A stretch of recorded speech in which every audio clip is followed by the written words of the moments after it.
One call, one offer, zero begging, and it opened a brand new door for me. Let me show you the moment it all shifted for me.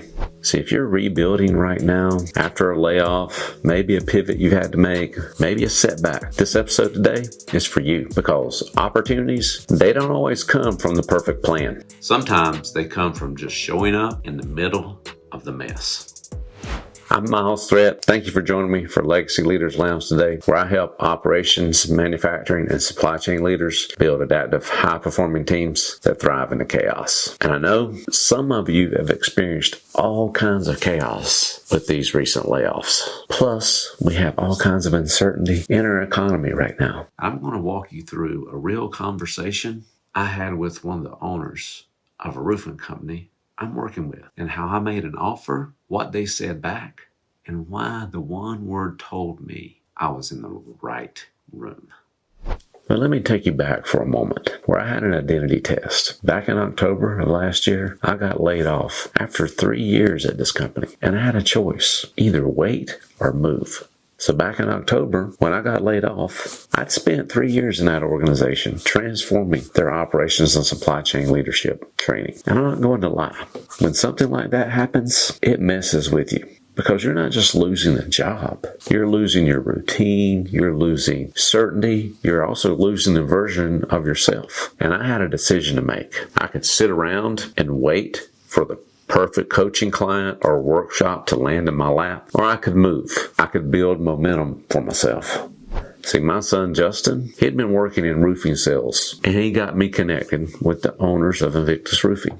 So I stepped in under their umbrella and began learning the roofing business, doing sales, getting my hands a little dirty there. And here's the thing. I didn't know these guys like that. I was the new old guy. And once you're the new guy in someone else's world, a real question shows up fast. Do you just do the job, or do you bring your full value to the table? And I'm all about bringing and adding value. I didn't pitch them. I positioned myself. And I asked a very simple question. Do you want help building leaders and tightening your systems, or you just want another salesperson? So I'm learning roofing. I'm doing the work. I'm respecting their processes. But I'm also sitting there thinking, I spent 20 plus years in operations and leadership development. I've trained thousands of leaders. I've helped companies save hundreds of thousands of dollars. I've built systems. I've coached leaders through pressure. So I reached out to the co-owners and I said something like this. Hey, I'm grateful for the opportunity to work with you.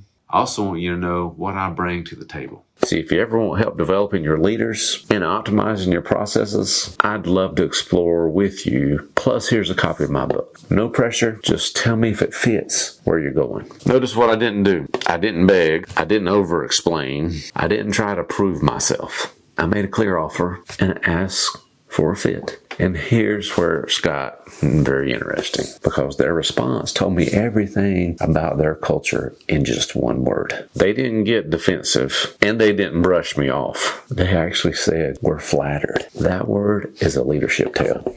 See, when I made that offer, I expected one of the normal responses. And I think a lot of you know those responses. Well, think about it. Not right now, or we're good. But they didn't respond like that. They said they were flattered that I would even offer. Flattered. Never heard that one before, I promise you. And that's not a sales response. That's a values response. That told me these guys aren't insecure. They're not threatened by outside expertise. They're not trying to look like they have it all figured out. They respect growth. So we got on a call and I listened, like really listened, like a good coach should do. And here's what I heard. They're building something very different. They're not chasing revenue at all costs. They're building a lifestyle business for their people. Oh yeah, they want to grow. They want to increase revenue, but not at all costs. They care about transparency. They care about systems. They care about culture. They care about developing their team. And it even went deeper than that. Their mission statement centers on Christ, community, and people development. Plus, they're expanding into North Carolina and South Carolina, and they're launching a nonprofit focusing on men's mental health. Now, that's legacy thinking. Right up my alley. And I remember thinking, this isn't just business alignment. This is values alignment. And when values align, the conversation naturally moves from nice idea to next steps. And here's the part most people miss. The workshop wasn't sold. It was invited. So out of that conversation, here's what came up. They won't support developing their leadership team. They won't help tightening their processes and building systems that scale. And they won't help thinking through the nonprofit side. How they build it, how they lead it, how they keep it aligned.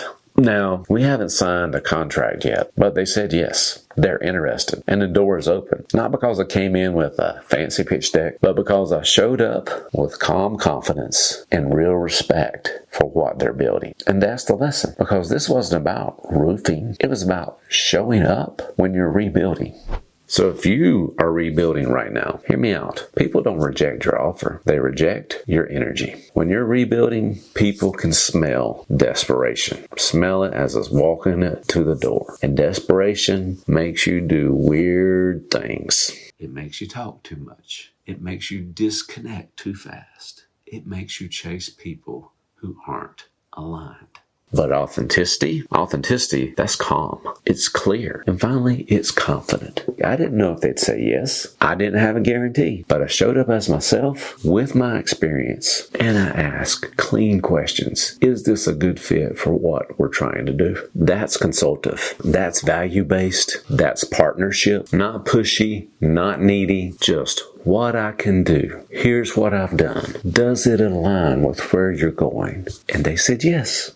So let me ask you a question, because your next opportunity might be hiding inside it. Are you rebuilding right now? Your career, business, your identity? What's that move that you've been avoiding because you don't want to look salesy? Comment rebuild, and I'll share the exact wording I used to make that offer. And if you want to talk privately about positioning yourself for opportunities like this, DM me. We'll keep it simple and real. I'm Miles Threat. Thank you for hanging with me on Legacy Leaders Lounge. And remember, opportunities don't come from a perfect plan. They come from how you show up.